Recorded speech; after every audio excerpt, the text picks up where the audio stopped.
अस्सलामु अलैकुम वरहमतुल्लाहि वबरकातुह। उम्मीद है कि तमाम अहबाब आफ़ियत से होंगे।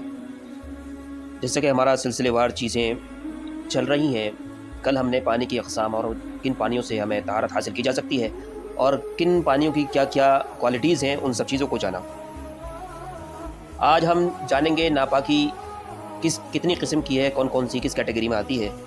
तो जिसे कहते हैं नजासत की अक़साम और अहकाम हम आज जानेंगे इंशाअल्लाह। नजासत नापाकी और गंदगी को कहते हैं। इसकी दो किस्में हैं। नंबर एक निजासत हकीकिया, नंबर दो निजासत हुक्मिया।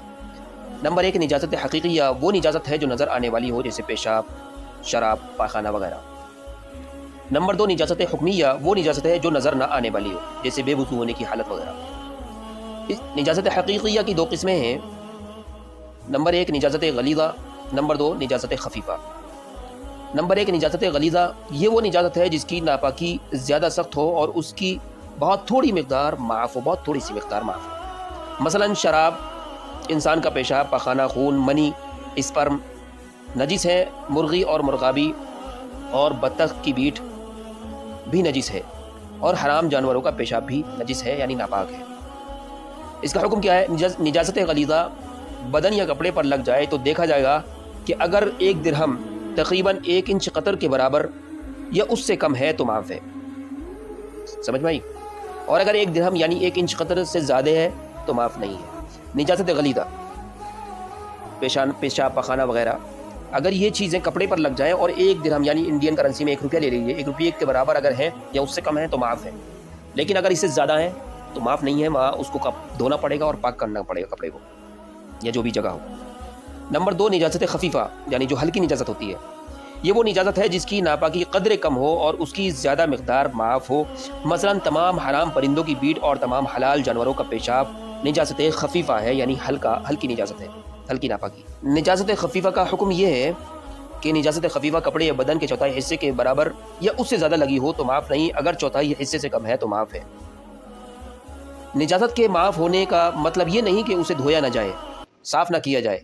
माफ़ होने का मतलब ये है कि अगर इतनी कम मकदार में निजासत लगी हो, किसी को धोना या याद ना रहे और वो उसी हालत में नमाज़ पढ़ ले तो उसकी नमाज़ हो जाएगी। यानी निजासत खफीफ़ा अगर चौथाई कपड़े पर उससे कम पे लगी हुई है और इंसान भूल गया, धोखे से उसने नमाज़ पढ़ ली तो नमाज़ हो जाएगी। लेकिन अगर याद है और बिना धोए उसने नमाज़ पढ़ ली तो यकीनन नमाज़ नहीं होगी। वो सिर्फ भूलने और धोखे की वजह से, भूलने की वजह से उसमें इजाज़त है।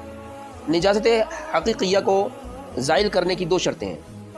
नंबर एक, बदन या लिबास पर जहाँ निजासत लगी हो उस जगह से निजासत उतार लें। नंबर दो, जहाँ से निजासत उतारी है उस जगह को अच्छी तरह धो लें। फ़ायदा नंबर दो, अशिया चूँकि मुख्तलिफ़ तरह की होती हैं, इसलिए अगर नजिस हो जाए तो उन्हें धोने के तरीक़े भी मुख्तलिफ हो जाते हैं। चुनांचे जो चीज़ें निजासत चूस लेती हैं, जज़्ब कर लेती हैं, जैसे कपड़े, तो उनको धोने में दो काम करने की ज़रूरत है। पहला काम, निजासत को उतार कर 3 बार धोना। निजासत को जो गंदगी लगी हुई, नापाकी लगी है, उसको हटा करके 3 बार धोना। नंबर दो, हर बार निचोड़ना। धोना भी है और हर बार निचोड़ना है, ये शर्त है पाक करने की। जो चीज़ें निचोड़ने से ना निचड़ें, जैसे कालीन और मिट्टी के बर्तन, उनको पाक करने का तरीका ये है कि उनको अच्छी तरह 3 बार धोएं। और जो चीज़ें निजासत को नहीं चूसती उनको मिट्टी या साबुन से रगड़ कर साफ़ किया जा सकता है, मसलन जूता, चमड़ा वगैरह। निजासत के ऊपर 2 किस्म बयान की थी, निजासत हकीकिया और निजासत हुक्मिया। हकीकिया आपके सामने आ चुकी है, निजासत हुक्मिया आपको सामने। इसकी भी 2 किस्में हैं, हदस असगर और हदस अकबर। हदस असगर छोटी निजासत को कहते हैं और ये बेवुज़ू होने की हालत को कहते हैं। हदस असगर को दूर करने के 2 तरीक़े हैं। पहला वुज़ू करना, दूसरा अगर पानी इस्तेमाल करने पर कादिर ना हो, कोई बीमार हो, मरीज़ हो तो तयम्मुम करना। नंबर 2, हदस अकबर बड़ी निजासत को कहते हैं और ये 3 तरीक़ों से होती है। पहली चीज़, जनाबत, यानी शहवत के साथ मनी अपनी जगह से खारिज होकर जिस्म से बाहर निकल आए। स्पर्म, आप सेक्स के दौरान, शहवत के दौरान, अगर आप जिसे कहते हैं रोमांस के साथ साथ अगर आपका स्पर्म आपकी बॉडी से बाहर आ जाए तो आपका जिस्म नापाक हो जाएगा। नंबर 2 है हैज़, यानी बालिग औरत को हर माह आने वाला खून जो कम से कम 3 दिन या ज़्यादा से ज़्यादा 10 दिन का होता है। नंबर 3, ज़चगी, यानी बच्चे की विलादत के बाद आने वाला खून जिसकी कम से कम मकदार मुकर्रर नहीं है और ज़्यादा से ज़्यादा 40 दिन हो सकता है। हैज़ जिसे हम पीरियड कहते हैं, और मंथली आने वाला लेडीज़ को खून, औरत को खून, बालिग औरत को, उसकी कम से कम मुद्दत जो है 3 दिन है और ज़्यादा से ज़्यादा 10 दिन है। इन 10 दिन के बीच में, 3 से 10 दिन के बीच में अगर खून आता है तो उसको हम पीरियड्स यानी हैज़ का खून कहते हैं शरीयत के अंदर। اس سے کم ہے تو وہ بیماری کا خون ہے، وہ ناپاکی کی وہ ایک الگ اس کا الگ مسئلہ ہے۔ اور نفاس جسے ہم کہتے ہیں وہ ڈلیوری کے بعد جو بلڈ آتا ہے اسی کم سے کم کوئی مدت نہیں ہے، بہت سی عورتوں کو 5 دن 10 دن 15 دن آتا ہے، بہت سی کو 40 دن تک آتا ہے، لیکن اس کی لمیٹڈ ہے، اس کے دن مقرر ہیں، یہ صرف یہ 40 دن سے زیادہ نہیں آ سکتا، 40 دن آئے گا، اگر 40 دن سے اوپر جاتا ہے تو پھر اس کے الگ مسئلے ہیں، وہ بیماری ہوتی ہے، کوئی نہ کچھ بیماری ہوتی ہے۔